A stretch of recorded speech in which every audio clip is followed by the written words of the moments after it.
Yeah. Because he battled the injury most of his last year at Arkansas. But anyway, yeah, it was it's disappointing. I mean, the last couple of years we've had some significant ones. I guess, yeah, Swanson's the guy this year for the most part. The only guy I can think of. Yeah. He's got a shot. I don't even know. Because, I mean, his draft stock, it seems like, has gone down to some degree. Right. All right, let's go to the Stiggy's Rock and Roll Chicken Shack hotline from SportingLiveArkansas.com. Jim Harris standing by. Good morning. Good morning, Jim Harris. Morning. How are you, buddy? I'm doing well. How are you doing? Only made you wait about the golf 3.5 thing minutes yesterday, did I? It wasn't yesterday, was it? No, it's the 19th. I'm there. Yeah.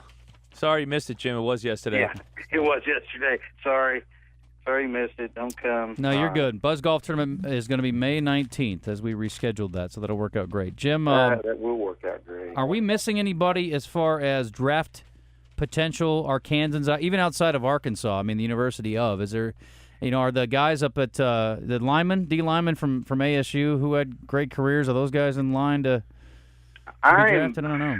I hate to tell you this at this moment now that you have me on, but as far as the NFL draft goes, I'm kind of like, as soon as they're done with college, I kind of watch them a little bit, but I'm sort of over it. Does that make sense? I'm kind of a college football guy. Well, it has been, yeah. Yeah, Travis Swanson, obviously, 3rd or 4th round. He's rated the 3rd best center available. He's the one I would say probably keeping your eyes on. I don't figure. The defensive players would probably get a free agent look. I'm talking about Byron Jones. Maybe would get a free agency look. I just really don't think there's too many out there, at least from the Razor. Well, Hawker, of course. Right. I don't know if anybody's necessarily going to draft Hawker, but there'll be plenty of people who want to give him a fair look, and somebody always needs an accurate field goal kicker who can knock them home from 55 yards. Yeah, I'll be surprised. Somewhere. Yeah, I'd be surprised if he's not on a roster somewhere for sure. And of course, the former Arkansans who were involved in the draft this time last year, some of them in the same places, some have moved on, like Tyler Wilson to Tennessee, where, by all accounts, it looks like he's going to have a chance to compete for the job over there with the injury to Locker and, the limited roster they've got at quarterback. So hopefully that works out for him.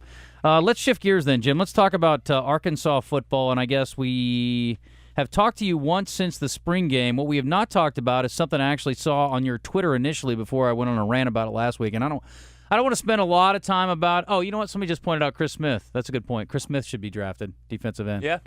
I don't know how I forgot that guy, but I'll tell you who made me forget him. He was on defense. It was Dietrich Wise in the spring game. Yeah.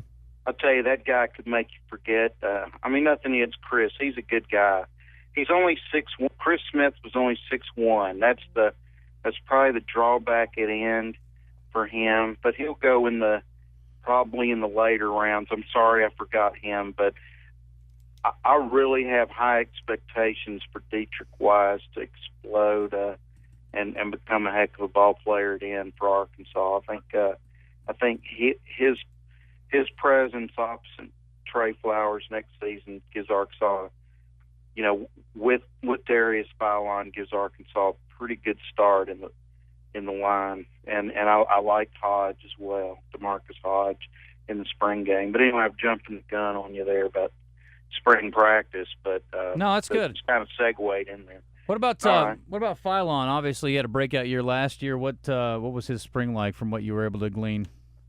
He had a good year, and he had a really solid spring against probably, to be frank and earnest and honest. Just and be Jim. That's fine.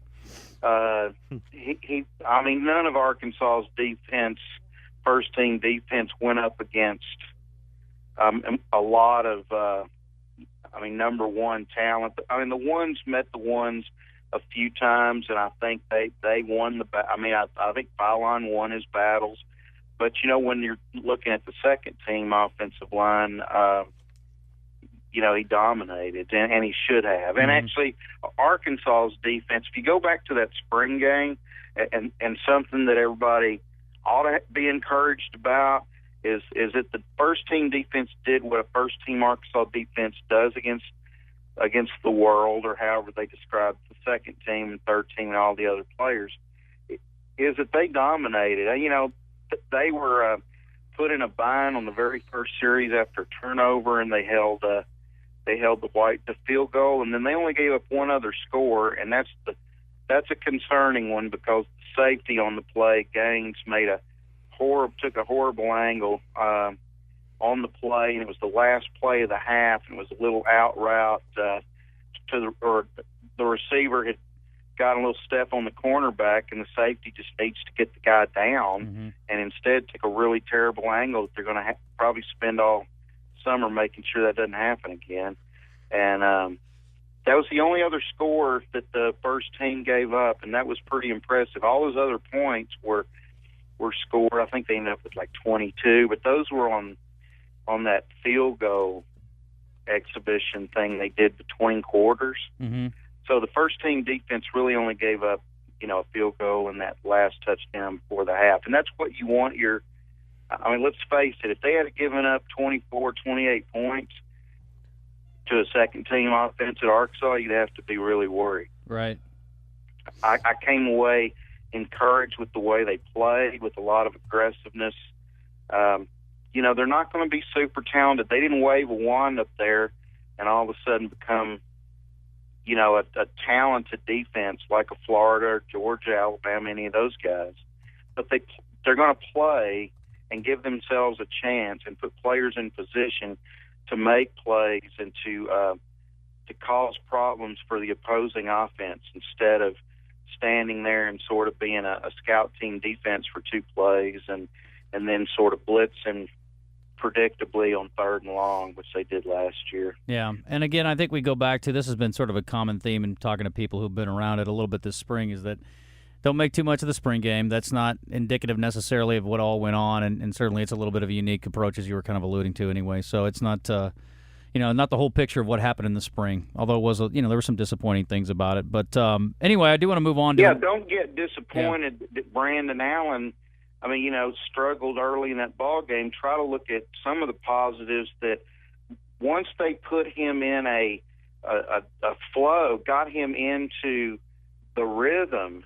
A great offensive coordinator gets his quarterback in a rhythm, and it didn't start out that way, but it ended that way. He finished 7 of 8, and I thought coincidentally, you hear Bielema, his feelings of kind of more up-tempo offenses. Well, Arkansas kind of picked up the tempo up there in the second half, and it worked better for Brandon. Less time to think, more time to react and perform. And I thought in the second half, you have to take them both into consideration. Yeah, he didn't play well in the first half, but in the second half, he played really well. So it was kind of a wash. And let's not toss the 2014 season just because of 2 spring game interceptions and a bad start. Agreed. Let's move on to the 3 p.m. kicks, Jim. And I saw this on your Twitter account first, and I took it and ran with it. It was something I complained about a little bit going into the season. Then I went and actually experienced what a 105-degree game feels like at 3 o'clock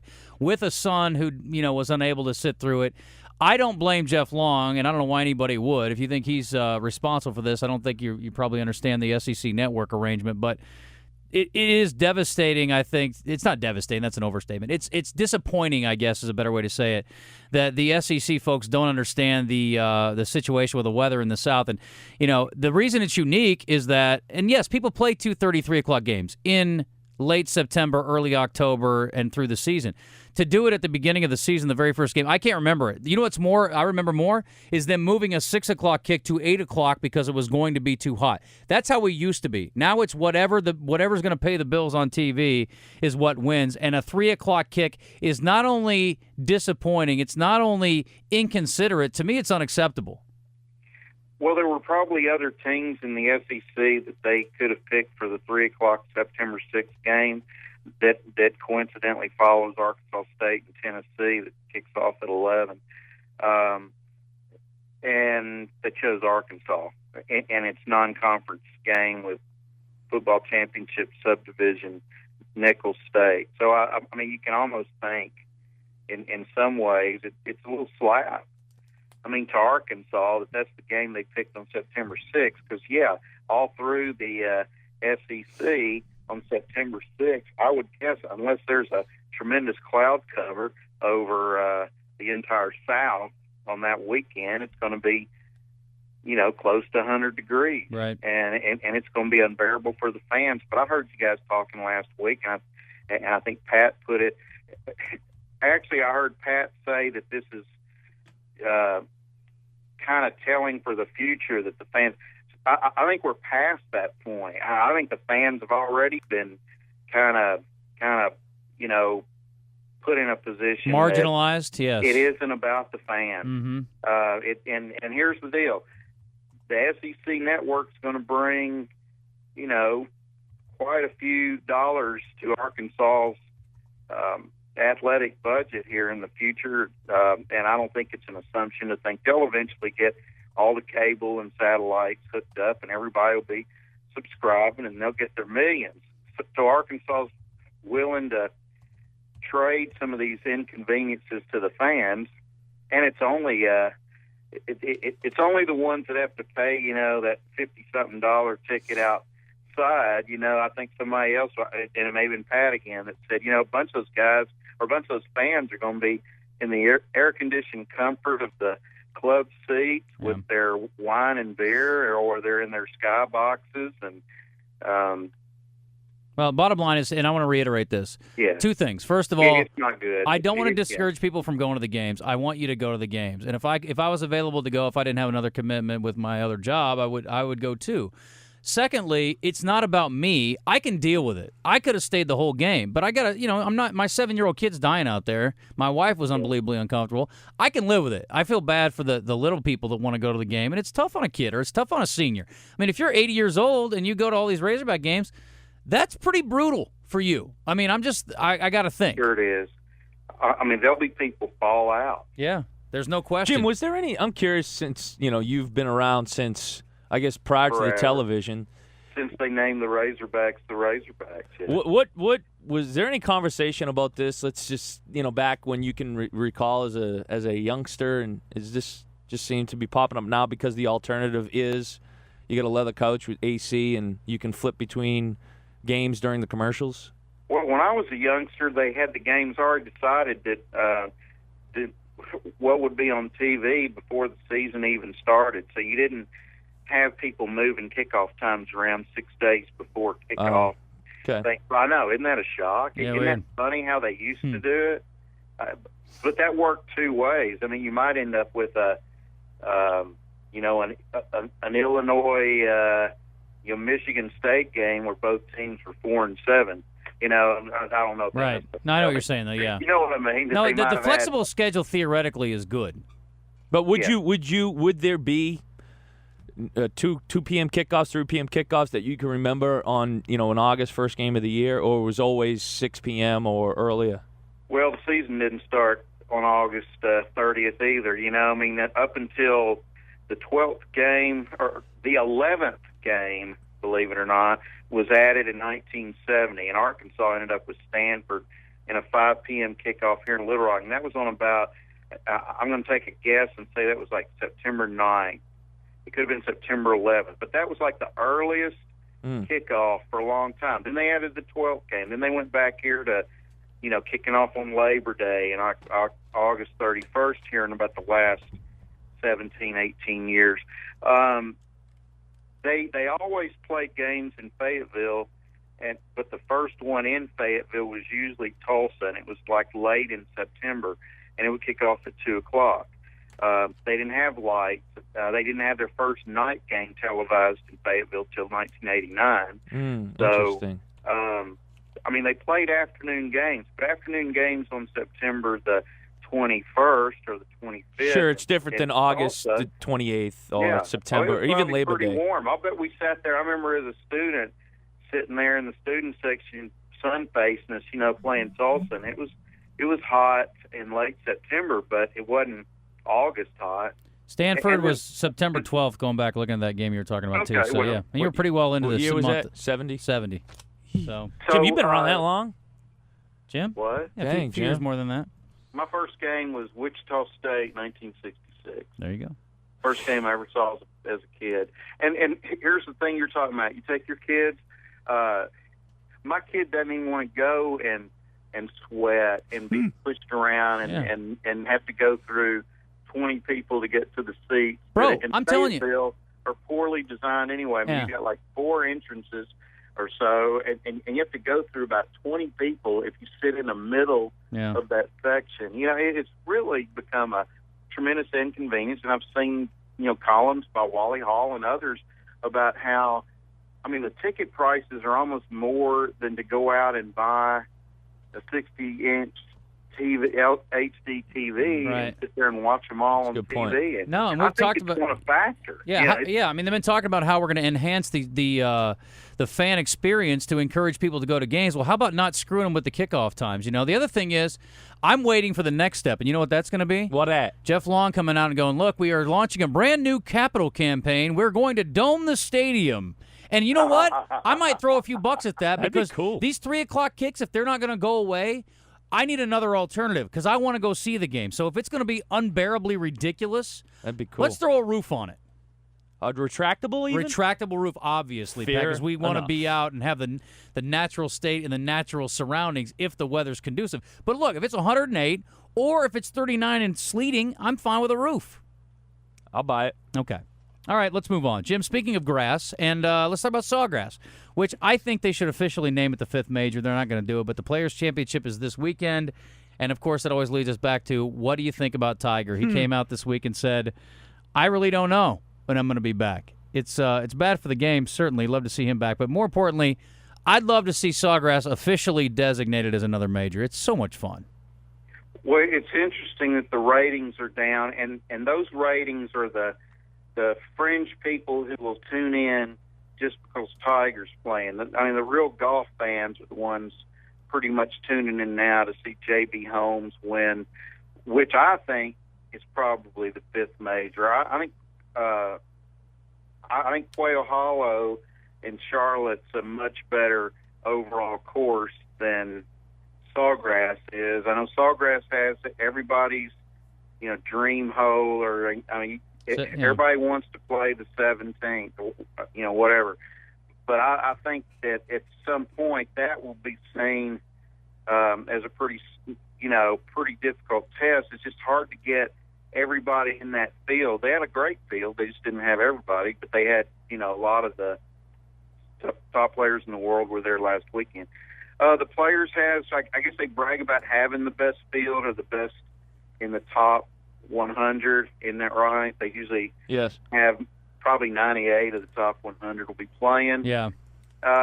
It's a fun tournament to watch. It's a fun course to play, and it's a fun tournament to watch on TV, and it's great to hear Johnny Miller again. And as far as picking a favorite, I would think that, you'd have to look at Matt Kuchar playing pretty well like he is, and, he's suited for that course, I guess. Yeah, Bryce Mulder's playing here. Ken Duke is in it. In fact, they're It's good to hear they're in it. They're going early. I noticed Ken is he had a super year last year. Our executive golfer that I wrote a few stories for in Arkansas Business is out, by the way. Yeah. Came out a few weeks ago, and we talked about Ken and his year last year. He's I think he went 126. This year, I think he's not had a spectacular year, but he's in striking distance. He's competitive with a long way to go. Well, he's making some money. Bryce Mulder's having a decent year too. Yep. He's made some money here and there, and it'd be great to see either one of those guys up there in the top 20. Bryce is playing with Jerry Kelly and James Hahn, and Ken Duke is playing with last week's winner, J.B. Holmes, along with Rory Sabatini. They tee off early on Thursday. Boy. David Lingworth's also in the field. What a huge difference between J.B. Holmes off the tee and Ken's not short, don't get me wrong, but he's a pretty steady down the middle 290. J.B. Holmes is out there hitting it, 330. I don't think Ken averages more than like 275 or 280. Is he down to that? I think that's what he averages, but like you said, he's accurate. I think he lives with that. He tries to just keep it in play, and I don't. You saw J.B. Holmes on the last hole Sunday hit it in the trees, make bogey, and it was probably a fortunate bogey. I even thought his putt nearly was about to look like it might lip out. Yeah. That won the tournament. Oh, But it's anyway, a great story. it's I mean, fun. yeah. And it's the big one in May, and if you set it up, you got the Masters in April, you got this tournament or the one last week, either one of them in May. Then you go to the Open in June, the British Open in July, the PGA. And speaking of that, the PGA is going to Quail Hollow in 2017, playing that same course in August, so that'll be interesting. Yeah. As well. That's a fabulous golf course, though, let me tell you. Let's go. One of the premier groups, Phil Mickelson, Sergio Garcia, and Dustin Johnson. I think Sergio has finished runner-up here more than one time. And he's won it. He's won the Players. Oh, has he? Okay. I guess I don't and remember then, that. of course, he had that great little tiff that looked like the Tiger. Was that last year? Gosh, was that last Remember year? The little thing Yeah, where he said he pulled his club and made noise when he was hitting his wood and freaked out. Yeah, I think that was last year. That's He's funny. probably glad Tiger's not here. The other thing is they changed the format this year for the playoff if they end up with one, and a lot of times this tournament does end up with one, which is great. But instead of just going back and playing, I think it's 17, they're going to go 16, 17, 18 is an aggregate score. So, and 18 is no bargain. Oh, it's awesome. I got to play Sawgrass one time, and I heard about that trip. Phenomenal. I mean, it's not phenomenal. It's a brutal hole when you're looking at how far it is for a very average golfer to have to play that thing down that lake, down the. It's so easy to just push it right, stay away from all the trouble. Yeah, well, for an average golfer, I'm sure that is. But what about for a player like you, Jim? I mean, great player like you. It should have been. No, Jim used to play great with, player. Yeah, he used to play with the old school wooden heads on the drivers and everything. Well, I had wooden heads on my driver too. Sorry, buddy. But he used stone. He had the instead of iron. The Percha Gutty. I can tell you that Jasper from the Diamond Dig. Anybody who recalls the Stanford game played with persimmon head golf clubs and a lot of Titleist and all that. Definitely. Did you ever have and blades? A Percha Gutty ball? Blades. Is that what they called them? I didn't ever play with one, but I actually. Jim was great with the old Niblick back in the day. Oh, he was unbelievable. The old hickory shafted Niblick. It was unbelievable. Oh my God, this guy's unbelievable. All right, Jim. The spoon was my favorite. Oh, it's beautiful with the spoon. We got to run. We appreciate the time. We'll catch up on this tournament and talk a little more hog stuff. By the way, Brett Bielema, Coach Anderson, both in town. They will join Randy on Drive Time along with Ray Tucker. They're going to be calling the benefit game tonight, Jim, as well as being over there for the entire duration of Drive Time today. So it'll be a lot of fun as we. Yeah, and I'm covered. Coach Anderson's going to be in Heber Springs. If anybody's interested in going up to Heber Springs, they may have some tickets left for their Razorback Club. It's actually the Greater Greers Ferry Lake Razorback Club. But Coach Anderson will be speaking Thursday night. I think it's about 6 o'clock. I'll be there, Jim. Oh, you're going to be there? We'll be there, but I'm trying. This is one of my things I'm trying to find Can I out. ride with you? I'm well, if you want to go early, apparently they want to get me there real early. But you're more than welcome. Okay, because I'm going. All right, Jim. Appreciate it. We'll hopefully see you tonight.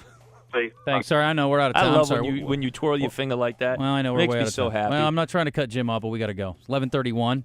Well, let me tell you what you.